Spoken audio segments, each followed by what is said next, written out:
पाकिस्तान के अंदर 2 bill pass हुए हैं रिसेंटली, जिसमें राष्ट्रपति कह रहे हैं उड़ी बाबा ये तो हमारा साइन था ही नहीं, ये कर कौन दिया, हमारे नाम से बिल पास कर दिया है। गजब बेइज्जती हो गई राष्ट्रपति की भाई। और ऐसी स्थिति पाकिस्तान में ही हो सकती है, संभवतः यही कारण है कि आप और हम आज बैठकर इतना लेट से इसको सुन भी रहे हैं। खैर चलिए, पाकिस्तान की कहानी में हमेशा जिन्होंने फुल मनोरंजन दिया, उसके अलावा भी लोग मनोरंजन देने के लिए पाकिस्तान में अवेलेबल हैं। मनोरंजन वाला व्यक्ति इन दिनों भाई साहब पर्दे के पीछे है, जेल में है, हवालात में है। हवालात के पीछे का कारण है सेना की बेइज्जती करना, सामान चुरा कर ले जाना, अमेरिका के पेपर को पब्लिक कर देना। ऐसी स्थिति में भाई साहब जेल में है। इनके बाद में लेकिन इन्हीं के हमदर्द यहाँ के राष्ट्रपति अलवी सुर्खियों में है।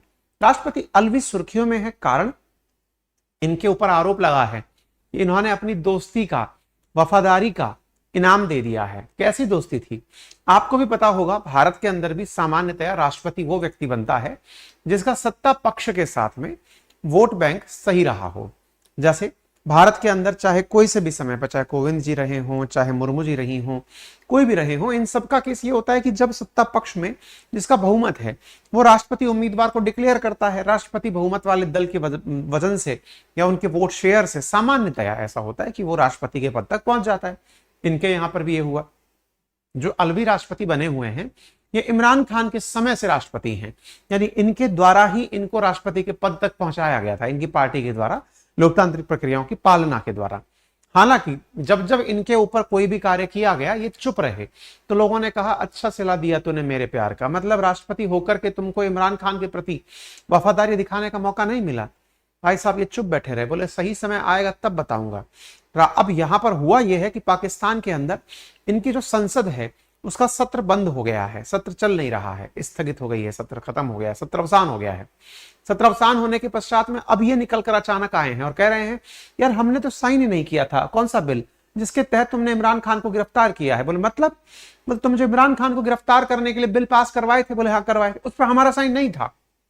भाई साहब मजबूरन हमें पाकिस्तान का संविधान जानना पड़ा कि पाकिस्तान के संविधान में क्या कुछ है, क्या ऐसा कि राष्ट्रपति साइन ना करे तो भी कुछ होता है क्या, आपको भी बताएंगे। हालांकि परीक्षा के उपयोगी नहीं है, भारत का इस बहाने आप याद कर लीजिएगा कि भारत में क्या होता है। सुर्खियां बन गई हैं।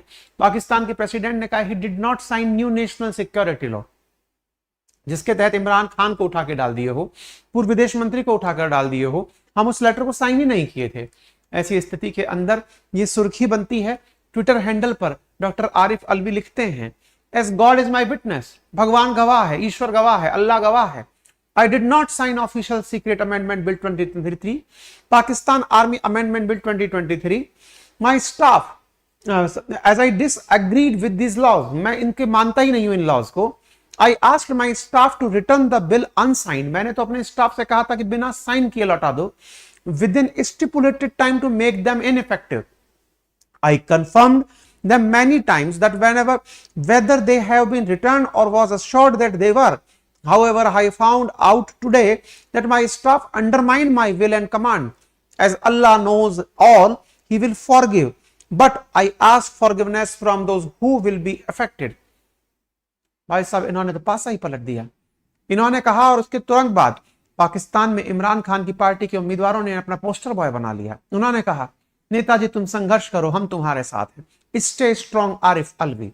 पाकिस्तान की राजनीति में अचानक परिवर्तन आ गया है, भूचाल वापस आ गया है। आर्मी चीफ आसिम मुनीर अपनी ही बिसात में गिरते हुए दिखाई दे रहे हैं। कहा जा रहा है कि आर्मी चीफ ये सारे काम करवा रहे थे कि सेना के खिलाफ जो बोलेगा उसे जेल में डाल दीजिए, लेकिन सुनने में आ रहा है कि वर्तमान में जो यहाँ के सेना के चीफ हैं उनमें से उनकी जो 9 लोगों की कमांड है उनमें से 4 लोग उनके खिलाफ बगावती हो गए हैं। पाकिस्तान के हालात बिगड़ने पर हमने पहले भी कई सुर्खियां की हैं, लेकिन इन सुर्खियों में मई 9 में जो सेना के खिलाफ पीटीआई के कार्यकर्ताओं के द्वारा प्रदर्शन किया गया था उसी के बाद से बिल लाने की बात चल रही थी। आपको याद होगा पाकिस्तान की अस्थिरता को देखते हुए इमरान खान को पूरी तरह से पाकिस्तान की सरकार ने गायब कर रखा था, लेकिन हाल ही में आईएमएफ की जब विजिट हुई तो यह डिमांड की गई कि इमरान खान को दिखाओगे तभी जाकर के हम देंगे, तो इमरान खान को ब्लर करके देश के सामने लाया गया। गजब कार्टूनिस्ट लोग आ गए हैं। खैर पाकिस्तान के आर्मी चीफ आसिम मुनीर पर इन दिनों ब्लेम है कि इमरान खान को गिरफ्तार करने की रणनीति उन्हीं ने ही तय की थी। पाकिस्तान के पीएम शहबाज शरीफ कह रहे हैं कि अलवी जो है वो इमरान खान को बचाने के लिए काम कर रहे हैं। खैर कुछ भी हो, कुल मिलाकर अब सवाल यह बनता है कि आर्मी और सीक्रेट एक्ट बिल जिस पर साइन करने की बात राष्ट्रपति आरिफ अलवी ने मना की है, उसके बाद क्या हुआ? उसके बाद यह हुआ कि आरिफ अलवी को उनके घर में बंद कर दिया गया है। उनकी सारी जिम्मेदारियां ब्रिगेडियर रैंक के लोगों के पास चली गई हैं। राष्ट्रपति के साइन वाइन का कोई मतलब नहीं हो रहा है। लोगों का कहना है कि उनकी सुरक्षा भी बढ़ाई गई है, संभव है कि उनके साथ में कुछ गड़बड़ ना हो जाए। खैर, सारी ही बातें हैं। अब आपके दिमाग में बनने लगेगा कि ऐसा ऑफिशियल सीक्रेट बिल था क्या, या पाकिस्तान आर्मी अमेंडमेंट बिल था क्या? शब्द से जैसा आपको पता चल रहा है, अगस्त 17 और अगस्त 11 2 दिन को ये बिल आए थे। इनमें से जो ऑफिशियल सीक्रेट बिल है, इसका मतलब ये था कि यदि कोई भी नेता उनके पास कोई गोपनीय सूचना को पब्लिक करता है तो उसके ऊपर कार्रवाई की जा सकेगी। जैसे कुछ दिनों में पहले इमरान खान को आपने देखा होगा, उन्होंने एक कागज था जिसको पब्लिक कर दिया था, यह दिखाते हुए कि अमेरिका की चाल थी मुझे हटाने की। उन्होंने बकायदा एक दस्तावेज, सरकारी दस्तावेज पब्लिक कर दिया था। इस तरह से नहीं कर पाए, इसके लिए एक बिल लाया गया। वहीं दूसरी ओर पाकिस्तान की जो आर्मी है, उसके अंदर भी एक संशोधन किया गया है, और वो ये है कि उसका कोई विरोध नहीं कर पाएगा। और जब उसका विरोध नहीं कर पाएगा, जैसा कि इनके यहां मई 9 के दिन हुआ था, सेना के विरोध में जनता सड़क पर उतर आई थी। यही कारण है कि इस बिल के चलते जब इमरान खान गिरफ्तार हुए तो सड़क पर कोई उतर कर नहीं आ सका। इमरान खान जेल भी चले गए, पाकिस्तान में कोई भी दिन नहीं आया। इसका मतलब पाकिस्तान में इन बिलों के कारण जनता डर कर रह रही है। सत्ता पक्ष का तो बहुत ज्यादा मनोबल बढ़ा हुआ है, लेकिन चुनाव के नाम पर अंतरिम सरकार यहां पर चल रही है। अंतरिम सरकार चलने के कारण आने वाले समय में चुनाव की अपेक्षा लगाए हुए नेता लोग बैठे हैं, लेकिन पूर्ण उम्मीदवारी जिनके दिमाग में चल रही है वो शहबाज शरीफ और नवाज शरीफ है, क्योंकि उन्होंने तो उठा करके इमरान खान को जेल में डाल रखा है। इमरान खान के समर्थन में जनता निकलकर इन बिलों के कारण नहीं आ रही है। इन बिल पर साइन की बात में राष्ट्रपति मना कर देते हैं कि मैंने तो साइन ही नहीं किए। ऐसी स्थिति में लोगों को फिर मौका मिल गया कि जब साइन नहीं किए तो अब क्या होगा। ऐसी स्थिति में भाई साहब यहां पर दो बातें निकल कर आती हैं, और वो क्या है कि अगर राष्ट्रपति ने साइन नहीं किया है तो इनके यहां पर बिल को कानून बनाने की प्रक्रिया क्या है।